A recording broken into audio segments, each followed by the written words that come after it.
Traders losses करतात आहे. मुख्य कारण काय माहिती सगळ्यांचं लॉस करण्याचं? Stock selection. बऱ्याचदा तुम्ही जी काय ट्रेडिंग करता, ट्रेडर्स जी काय ट्रेडिंग करतात ना, की कुठे तुम्ही स्टॉक शोधायला पाहिजे आणि ते स्टॉक शोधल्यानंतर तुमच्याकडे ऑलरेडी स्ट्रॅटेजीज आहेत, पण ते सिलेक्शनसाठी तुमच्याकडे एक टूल असायला हवं. आपल्याकडे जे टूलही आहे, पण त्यातनं स्टॉक कसे सिलेक्ट करायचे, काय क्रायटेरियावर सिलेक्ट केले पाहिजे तेही बघूया. चला डिस्कस करूया. मध्ये जे स्कॅनेक्सनी तुम्हाला बाय डिफॉल्ट काही स्कॅनर्स दिलेले आहेत, तुम्ही बनवले असतील तर तेही तुमच्याकडे इथे असतातच. पण डिफॉल्ट बाय स्कॅनेक्स ह्या टॅबवर तुम्ही जा.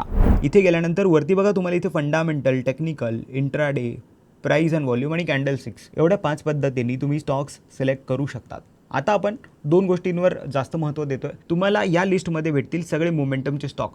क्रायटेरिया काय काय बघा. RSI 70च्या वर आहे म्हणजे मोमेंटम आहे. मनी फ्लो 70च्या वर आहे, मोमेंटम आहे. कमोडिटी चॅनल इंडेक्स CCI हा 110च्या वर आहे आणि व्हॉल्यूम त्याचा गेल्या 10 दिवसाच्या ॲव्हरेज व्हॉल्यूमपेक्षा दुप्पट आहे.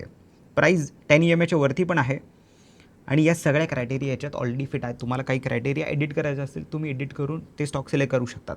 मला यात समजा हे 6 स्टॉक मिळाले, गोल्डन क्रॉसवर आहे इथं. आणि तिसरं सगळ्यात महत्त्वाचं मी सांगेल स्क्वीजिंग रेंज. तुम्ही असे स्टॉक यात सिलेक्ट करता ज्याच्यात अप्पर आणि लोअर बॉलिंजर बँड हा त्याच्या ATR पेक्षा कमी झालेला आहे. म्हणजे काय, बरेच आपण म्हणतो ना की एखाद्या स्टॉकमध्ये इनसाईड कॅन्डल आपण शोधतो कॅन्डलस्टिक पॅटर्नमध्ये. सगळ्यात महत्त्वाचं असतं ना की व्हॉल्यूम्स कुठे जास्त आलेत. तर ह्या टॅबमध्ये मला जाऊन खाली बघा पोटेन्शियल हाय व्हॉल्यूम्स आणि अनयुज्युअल हाय व्हॉल्यूम्स हे 2 टॅब स्कॅनेक्सनी तुमच्याकरता दिलेले आहेत.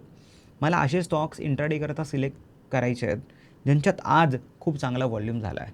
आज जर खूप चांगला व्हॉल्यूम झाला आहे, ब्रेकआउटच्या पद्धती आपण स्टॉक सिलेक्शनमध्ये ठेवू शकतो. त्या ह्या टॅबमध्ये आपल्याला बघायला मिळतात.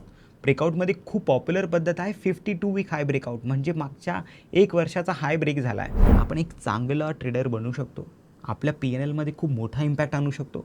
पण स्टॉक सिलेक्शन म्हणूनच एक खूप महत्त्वाची गोष्ट आहे. Investments in the securities market are subject to market risk. Read all the related documents carefully before investing.